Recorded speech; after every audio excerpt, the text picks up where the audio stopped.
Let's bring in Virginia Governor Glenn Youngkin, who was scheduled previous to this hearing, but is joining us now to talk more about this. I'd love to hit you on, because you're my governor, when you're going to get rid of this horrible car tax thing. But that would be motivated self-interest. So instead, let me start, Governor, by asking you, you've been watching this hearing. Do you believe that an impeachment inquiry at this point is legitimate?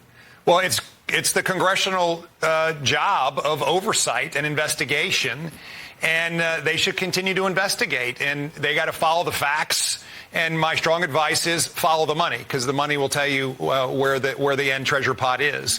And this is at the front end of, I think, a fact-finding mission that the Congress should be doing. And they need to be doing this job, and they should just continue to follow those facts. Governor, it's Sandra here in New York. Thanks so much for joining us. Hey, Sandra, great to be with you. Could I just get you to weigh in broadly on what we've been watching there play out with this committee and this impeachment inquiry? Well, broadly speaking, and I'll just repeat a little bit of what I just commented on, which is the congressional role of oversight is so important. And I think that what we've seen here out of this important committee work has been an uncovering of facts. And they need to continue to do that. Follow the money. Money will always lead you to the end result. And in this case, it is all about money. And I do believe that there will continue to be more revelations about what has transpired between particularly Hunter Biden and foreign folks. And you can't hide it. Bank accounts and check receipts and wire transfer receipts. And this is what they should continue to do. I want to talk to you, Governor, about some of the issues going on there in Virginia, which factored into the debate last night. And one of those is the requirement for parental notification. If a child tells his or her school that they want to change their gender identity, that came up last night at the debate. Let's listen to what the candidates said. Would you try to pass a federal law that says parents should have that right? We are going to require states absolutely have to follow that through. I think this is a state's issue. You had to have a permission slip from your parents to get a Tylenol, but you could get a gender transition plan without notifying your parents. I weighed in with a foundation. That's not bad policy. That's crazy. So you implemented these model policies which would require school boards or schools, individual schools, to notify parents if a child comes in and says, I want to change my gender. Fairfax County Public Schools, Loudoun County Public Schools, Arlington County Public Schools, Virginia Beach schools all said, Governor, we're not going to follow this policy. We're going to do what we want to do. My understanding is that at state level, you have very little recourse to force them to do anything. However, in Virginia Beach, a group of parents has launched a lawsuit, and I'm wondering, will the state join that lawsuit? Well, let me first begin, John, with the fact that these counties really don't have a choice. Our law is really clear that, in fact, I issue the model policies, and they have to adopt policies that are either our model policies or consistent with them. And our Attorney General, Jason Miyares, came out with a very clear opinion. It is the law. They must follow it. And so it's not surprising that there has been a lawsuit filed. I am very proud of the parents standing up for their children's rights and their rights as parents. There's not a choice to be made by these counties. And in fact, now they're all being clearly brought out in legal jeopardy and liability. They're liable personally and as boards. And this will play itself out in the court system. But again, there's no decision to be made here. Our law is crystal clear. The counties have to adopt policies that are either consistent with the model policy that I have presented or are other model policies. And let's just be clear. There's no reason why parents shouldn't be told. In fact, they must be told. These are children that belong to families, not to the state, not to the schools, not to bureaucrats, and certainly not to the teachers' unions. They belong to parents, and parents must be notified. And not only that, decision should not be made for that child without parents being deeply engaged and, of course, approving of those decisions. And I thought the comment last night was spot on. You can't get a Tylenol or an aspirin in a school without parental permission. How in the world could you begin to talk about a child about questioning their own gender without parents being deeply engaged? This is a common sense moment. There is really not a lot of controversy here. Parents in Virginia have a right to make these decisions, and I will continue to protect them. That is certainly an issue that you have championed. And speaking of last night, there was an issue that was front and center, and that is the economy. While the current president seems to be denying the economic reality for so many Americans, obviously you've been able to do a lot there in your state. But when you look at what is happening, what is playing out across the country, and the areas in which this president is focusing, what sort of political implications do you believe there is to that for Democrats who are really pressing on issues that are not top for most American voters right now? What's the political impact of that? Well, as you know, we're in the middle of what I believe are the most important elections in the nation in 2023, our legislative midterms. Our entire House is up, our entire Senate is up, and I'm campaigning all over the Commonwealth. And the single most frequent topic that I hear about from voters are concerns about the economy, their jobs, and inflation. I mean, 60% of Americans are living paycheck to paycheck. And we see that today the typical family has to spend $700 more every month just to cover the basics, gas and groceries and clothes for their kids. This is real, and it's a gut punch in every Virginian's stomach every time they go to the grocery store and see how much they're having to pay for those bare essentials.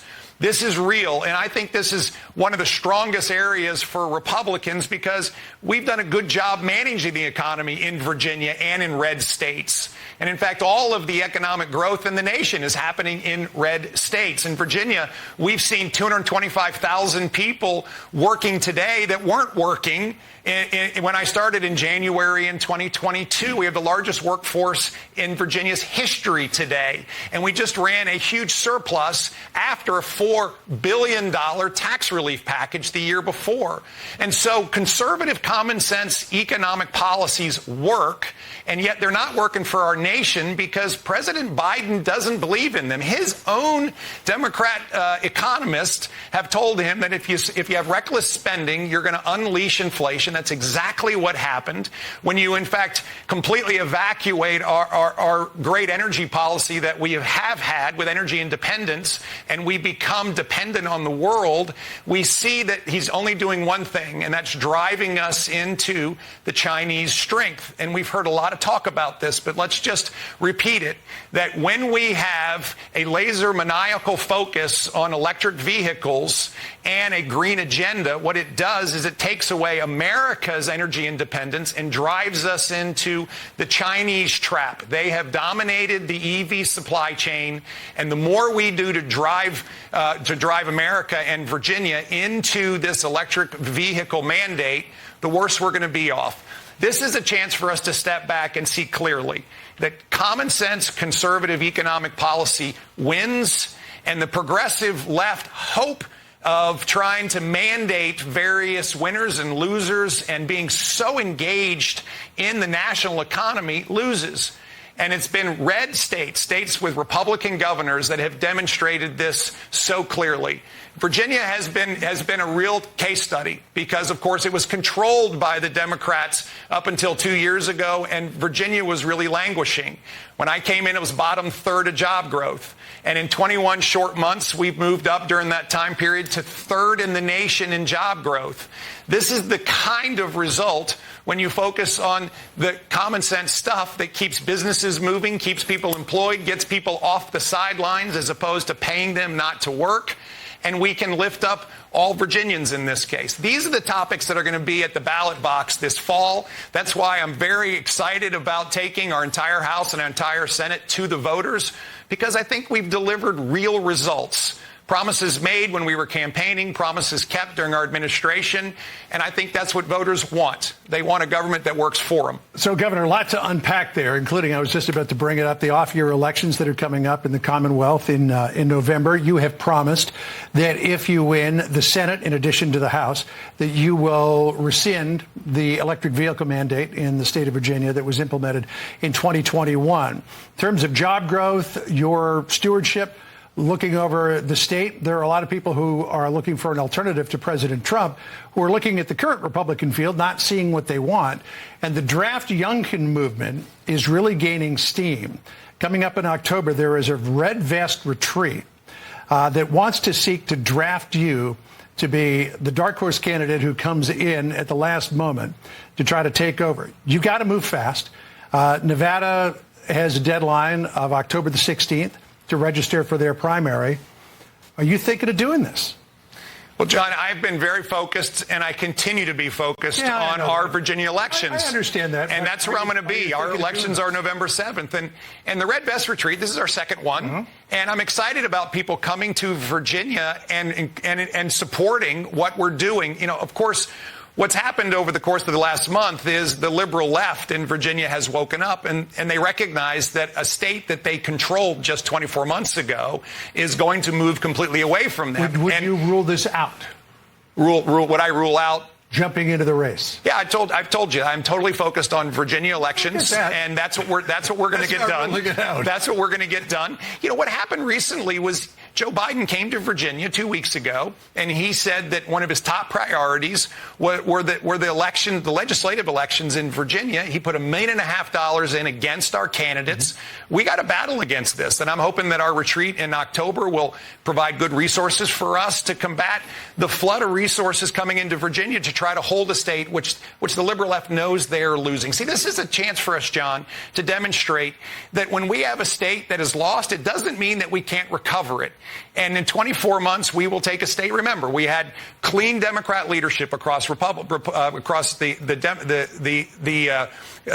General Assembly in our House and our Senate, in the governor's office, lieutenant governors, General Assembly, both our senators up here are Democrats. And all of a sudden, Virginia woke up in 2021 and said, no, we are not going to allow the bureaucrats to raise our kids. Okay. We're not going to demean police. We're not going to raise taxes. We're going to cut them. And we're going to stand up for the liberties we enjoy. So, the whole state has flipped. It's working. And this is a case study for what can be done in other states around the United States. Well, this is sounding more and more like a presidential campaign pitch. Okay, so let me rephrase the question a little bit as I dig through this drafting Glenn Youngkin for 2024 no longer being a fantasy. And to put this out there and get your reaction, the thirsting for Youngkin is not a well-orchestrated power play. It is the latest slapdash scheme in a long search for a standard bearer and a portrait of the powerlessness so many Republicans feel as Trump plows ahead, shrugging off criminal indictments and outrage over rhetoric they fear is growing dark and dangerous. So if I put the question to you a different way, do you feel a responsibility for your party and for your country to jump in this race? Well, let me begin with how humbling this is. 40 years ago, I'm washing dishes and taking out trash in the Belvedere Hotel. And today, people are throwing my name around in a national context. I'm new at this. I have had one campaign under my belt, and I've been governor for 21 months. I think we have really moved things in Virginia. It's encouraging that people are watching and like what we're doing. Well, what would hold you back? What's holding you back? I'm focused. We have got to hold our House and flip our Senate. I believe that this is a very important moment, not just for Virginia to show we can do this, but to prove to the nation that you can turn this around in a very short period of time. And I'm excited about what we're demonstrating. Mm-hmm. Common sense conservative policies oftentimes are debated in philosophy. And we're demonstrating with real results that a state that was languishing with moribund economic growth and was shut down during the pandemic, and schools that were 44th in the nation to put kids back in the classroom with extended now learning loss that's persistent and deep. We can address all of this, and we can do it with common sense, and it works. And at the same time, is the key message for us. And at the same time, you can quietly register for the Nevada caucuses and still have a focus on the November election. And at the same time, John, all Virginia voters need to register to vote. So as a Virginian, I just ask you, go to secureyourvotevirginia.com, make a plan, vote early, and let's win these races. I get my ballot mailed to me every cycle. Awesome. Thank you. And with the off-year elections, I get plenty of ballots, too. Let me ask you about Scott Smith, who sat in that seat a couple of weeks ago. He was the father in Loudoun County who was arrested at a school board meeting and held up by the National School Boards Association as the poster child for violent behavior and the threat facing America. He was sort of referenced in this letter that they sent to Merrick Garland as they wrote, As these acts of malice, violence, and threats against public school officials have increased, the classification of these heinous actions could be the equivalent to a form of domestic terrorism and hate crimes. Again, Scott was here, and he said, look, this whole thing got misreported. He wasn't saying anything to the school board. He was having an argument with another person in the audience. Here's what he told us. Yeah. I was sitting in my little area, and a radical protester came, and I heard this shouting behind me. Tried to explain to this lady what was going on. She looked at me dead in the face and said, "That's not true. That's not what happened. You're lying."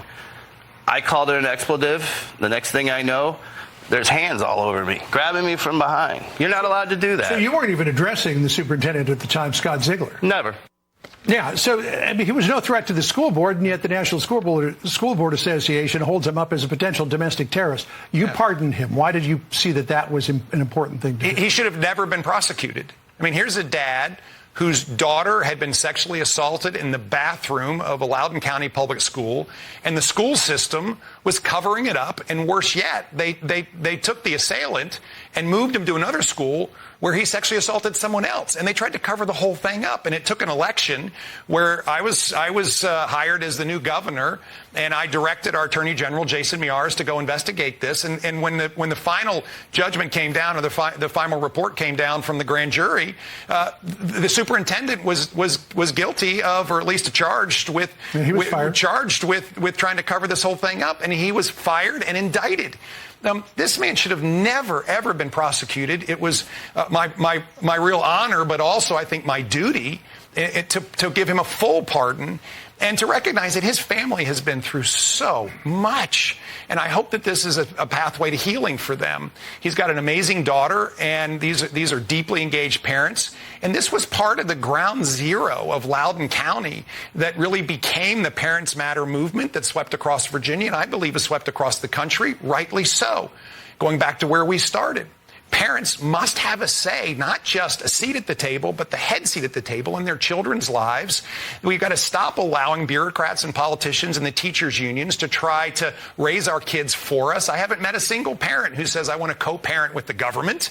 They want to raise their children, and we've got to make sure that we protect their rights to do so. Such a great point, and something you continue to pursue in a way that many others have not been able to, Governor.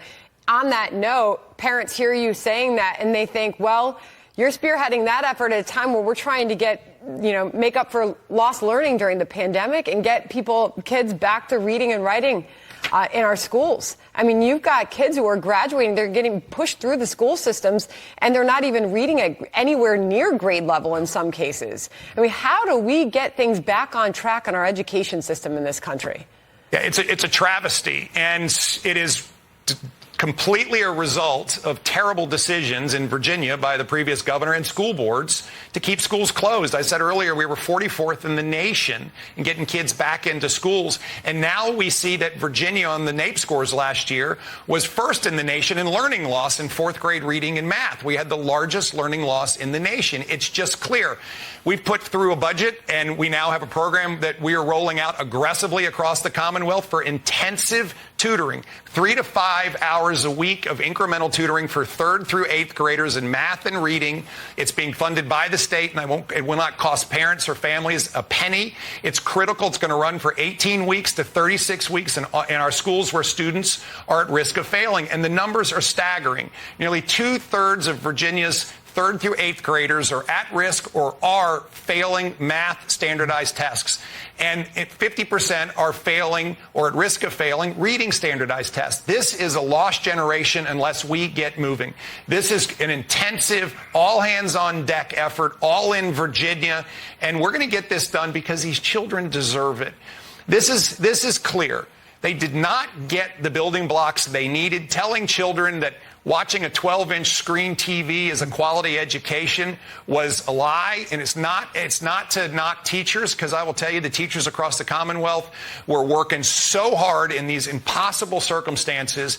This was very, very bad decision-making from people in charge, and now we've got to go back, and we owe it to our kids to fix it for them. We've got to let them catch up, because We need to build our future on them. Yeah. And the future of the Commonwealth and the future of our country will be built on these 3rd through 8th graders that must be able to read and must be able to do math. A lot of lingering problems in the state, but better than Baltimore, where all those students failed math in the high school. That's unbelievable. Yeah, it's just horrific. Governor, great to sit down and talk with you. We look forward to see what the election brings a little more than a month from now. We appreciate you spending time. Thank you so much. Great to be with you always, John. All right, Thank Senator. All right. Thank you. And